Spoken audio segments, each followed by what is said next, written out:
mapagpalang araw po sa ating lahat. Welcome again sa ating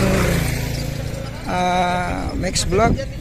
Ang araw ngayon ay andito tayo sa barangay, bayan po ng Kuyapo.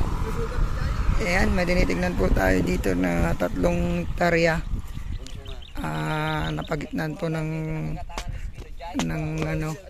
provincial road na daw po tayo papuntang Talugtog. So yan po yung start ng lupa. Ito po. Tapos papunta po doon, kasama po yung bahay, yung tenant, pero bibigyan po siya ng 4,000 square meter para sa kanyang mga pagtatayo ng bahay. So 2.6 lamang po yung bibenta.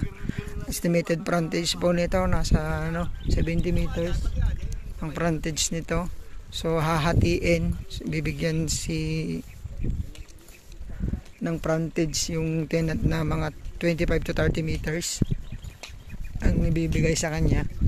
Nandito na rin po yung kuryente. So 2.6 lamang po ang ibibenta. So di bale sagot naman po ng seller po yung pagpapasubdivide nito. Hanggang doon po sa may banda rito po yung sa mga sagingan. Isi-shade po natin yan sa aerial view natin. And tapos lakarin ko lang po yung boundary dito. Yan sa may motor na pula ang boundary po natin. Nandito po tayo sa bayan po ng Kuyapo. Titled property po ito.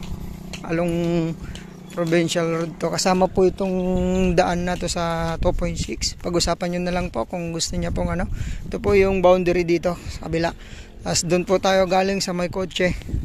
Doon na rin po yung boundary po ng property. So yan. Tapos diretso naman po to hanggang sa mga sagingan. May 2 malalaking fish pan to, tapos may isa sa dulo. Ginagamit lamang po yon sa pagpapainom ng baka, ganun. Ito pong nasa harap na 2 fish pan na to, nilalagyan po ng tilapia at mga hito. Yan o.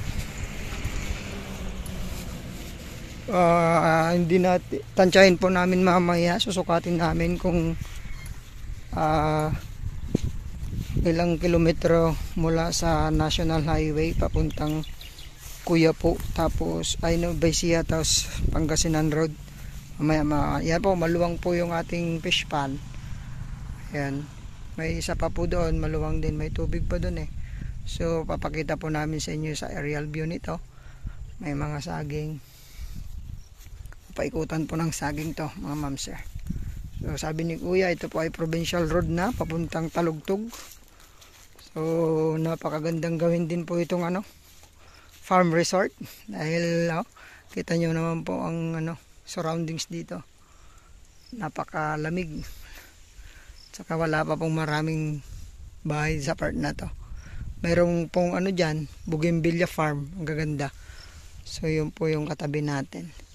Yun, ulitin ko po, nandito po tayo sa bayan ng Kuyapo.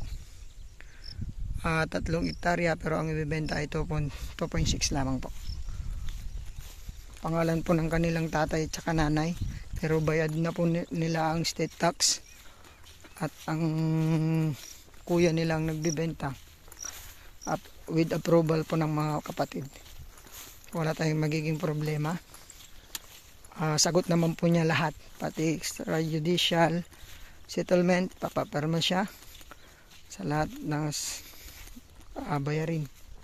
All in po ang kanyang offer. Ang kanyang offer ay 6 million all in. Pero sabi niya, kung may tatawad kayo daw pong mag-usap. So yun, maraming salamat pong muli. Ito po ang inyong pong lingkod, Jelor Max Vlog. Mag-ingat po kayo palagi at pagpalain po kayo ng Panginoon. Salamat po sa lahat.